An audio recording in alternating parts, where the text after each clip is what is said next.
अपेक्ष में देखें तो नियोजित शिक्षकों को इस डीए का लाभ भी सीधा मिलेगा। उस अनुसार देखा जाए तो जुलाई 2021 से 28% डीए पर वेतन किस प्रकार संरचना होगा, इस वीडियो के माध्यम से हम जानेंगे। अगर आप हमारे चैनल पर पहली बार विजिट कर रहे हैं तो चैनल सब्सक्राइब करना नहीं भूलेंगे। जिनका जून 21 में बेसिक पे था 13,370 रुपया, जुलाई में उनका जुलाई 21 में बेसिक पे उनका हो जाएगा 13,780 रुपया। 28% डीए में उनका बढ़ोतरी होगा 38 से 58 रुपया। 1,000 मेडिकल होगा। HRA 4% से 551 रुपया बढ़ेगा। इस प्रकार उनका टोटल सैलरी पर मंथ हो जाएगा 19,189 रुपया। 1800 EPF कटेगा। फाइनली उनके खाते में आएगा 17,389 रुपया। जून 21 में बेसिक पे जिनका 16,000 था, जुलाई में उनका 28 यहाँ पर 16,480 हो जाएगा। 28% डीए पर उनका 4,614 रुपया बढ़ोतरी हो जाएगा। मेडिकल 1,000 मिलेगा। HRA इनका बढ़ के होगा 659 रुपया। उनका टोटल सैलरी जो होगा वह 22,753 रुपया होगा।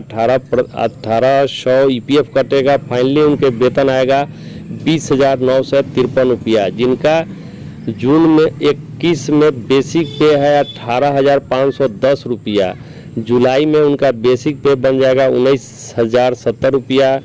HRA डीए उनका बढ़ेगा तो 5340 रुपया हो जाएगा 28% के साथ। 1,000 मेडिकल होगा। HRA 4% में उनका 763 रुपया होगा। इस प्रकार उनका टोटल मंथ का सैलरी होगा 26,173 रुपया। 1800 EPF कटेगा। उनके खाते में आएगा 24,373 रुपया।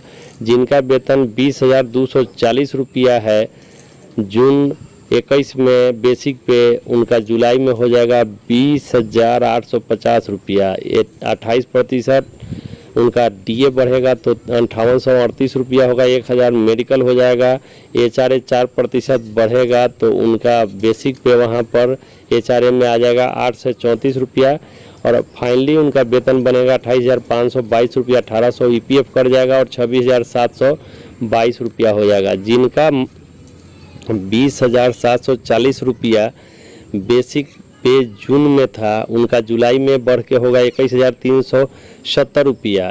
28% में उनका हो जाएगा 59 से 84 रुपया। 1,000 मेडिकल होगा। 855 रुपया। HRA हो जाएगा 4% के साथ और उनका वेतन वहाँ पर बनेगा 29,209 रुपया। 1800 EPF कटेगा तो मिलेगा 27,409 रुपया।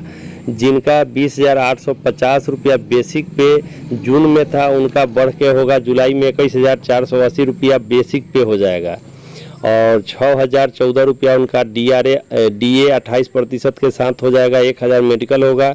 859 रुपया उनका HRA 4% के साथ बढ़ोतरी होगा। 29,353 रुपया उनका फाइनली वेतन बनेगा।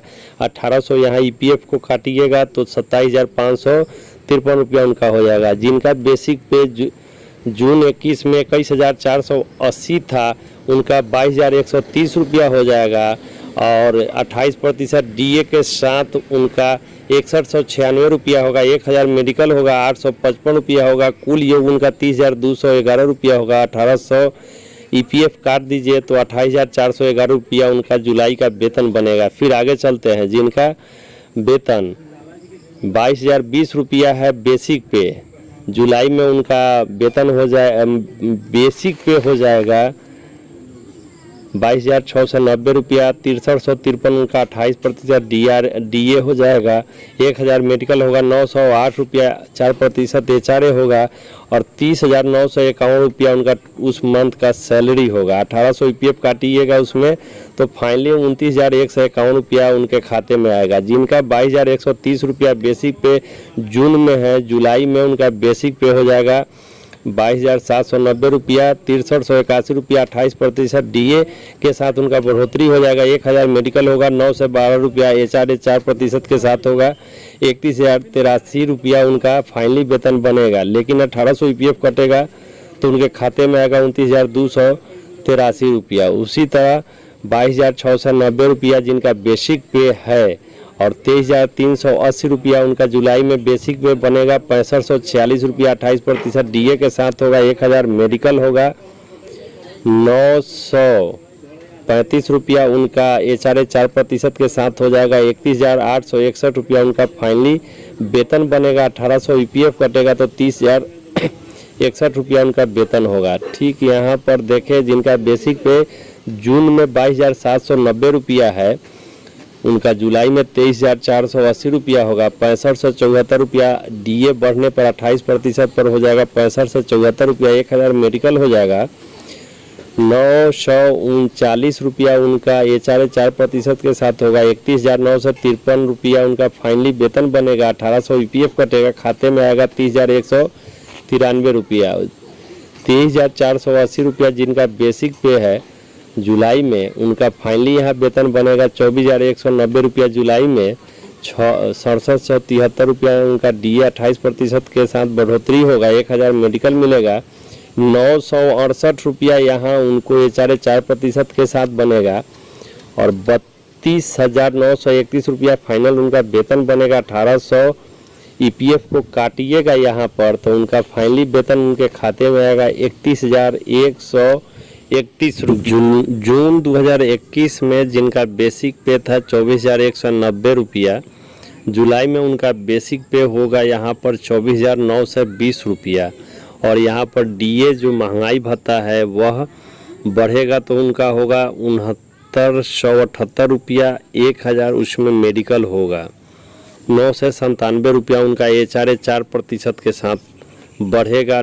फाइनली उनका वेतन अगर जोड़ा जाए यहाँ पे तो 33,895 रुपया उनका वेतन बनेगा। 1800 यहाँ उनका ईपीएफ कटेगा तो फाइनली उनके खाते में वेतन आएगा 32,095 रुपया। इस प्रकार बिहार के नियोजित शिक्षकों का यह पे स्केल बनाया गया है, जहां पे 28% डीए आज केंद्र सरकार के द्वारा कर दिया गया है। तो यहाँ पे सीधा लाभ बिहार के नियोजित शिक्षकों को भी दिया जाएगा, चूँकि उनके वेतन में कई विसंगतियाँ है, इसको दूर करना आवश्यक है। अभी भी उनके मूल वेतन में 3 से 4 हज़ार रुपये का घाटा हो रहा है। इसको देखते हुए हम बिहार सरकार से मांग करते हैं कि अगर आप जो भी वेतनमान दिए हैं वो उस वेतनमान को यहाँ के जो पूर्व के कर्मचारियों को मिल रहा है 5200 का स्केल पे, कम से कम वह तो सुचारू कीजिए। 4 से 5 हज़ार रुपये मूल घाटे उनके वेतन में हो रहे हैं। इस प्रकार